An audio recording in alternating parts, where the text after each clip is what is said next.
mais c'est un projet que j'ai écrit il y a pas mal d'années,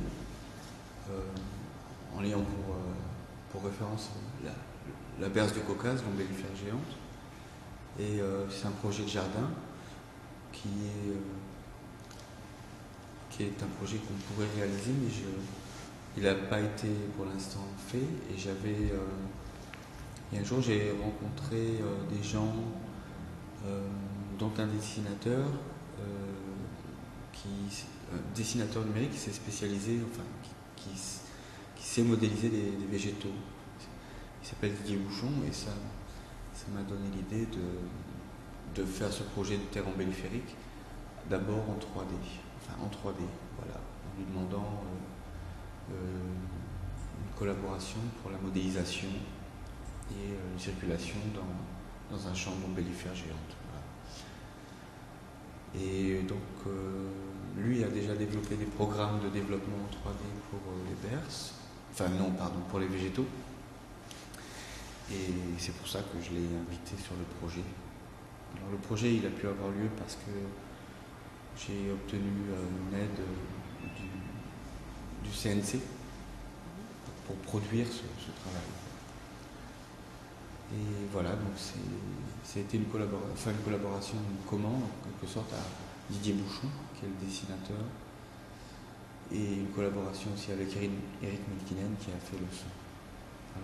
Donc avec Didier Bouchon, on a travaillé beaucoup tous les deux sur la modélisation des végétaux, le dessin du jardin, tout.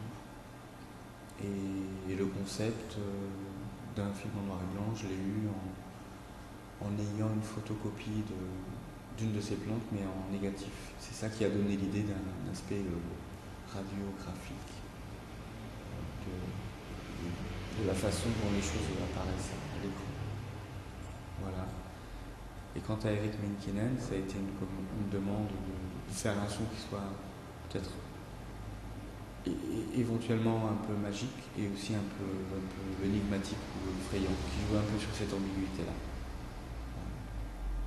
pour faire une plage sonore qui sous-tendrait la balade dans le jardin. Ça a pu être conçu comme un projet, c'est-à-dire que ces plantes existent, on pourrait effectivement créer un jardin à un moment donné. Mais ce film n'est pas la représentation du projet, c'est une version du projet, on va dire plutôt. Le projet, il existe aussi sous forme de texte et c'est signifié dans le texte qu'il faudrait se balader avec une combinaison et un masque aussi, parce qu'il ne faut pas respirer. En grande quantité, les ombelles peuvent provoquer des légers problèmes respiratoires, notamment chez les enfants. Je ne le vois pas comme une supposition du futur. Par contre, il y a dans les espaces virtuels, parfois,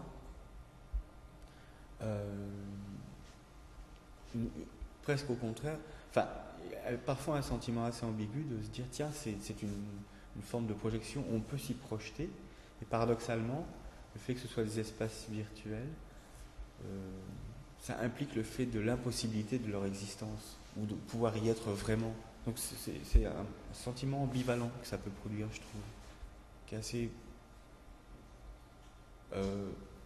qui peut être mélancolique parfois, ou soit carrément nostalgique. Je ne parle pas de ce film-là, mais je suis sûr que la réalité virtuelle, même si ça se propose comme une sorte de prouesse technologique, peut, à un moment donné, provoquer de la nostalgie ou de la mélancolie par rapport à un espace qui est de toute façon non accessible.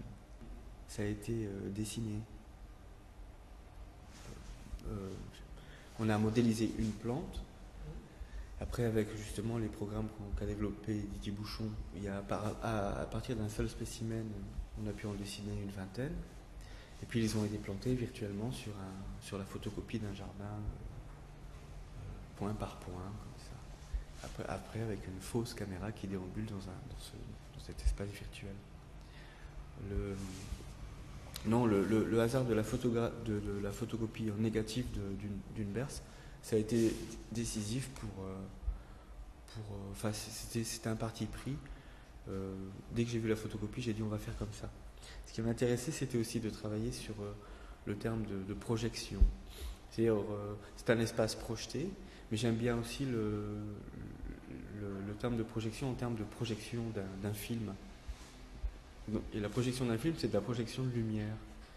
Et là, la lumière, en l'occurrence, elle dessine les végétaux. Et donc j'aime bien les voir dans leur sous forme d'apparition, apparition luminescente, qui parle un peu peut-être aussi de l'apparition de la lumière au cinéma. J'aime bien ces deux,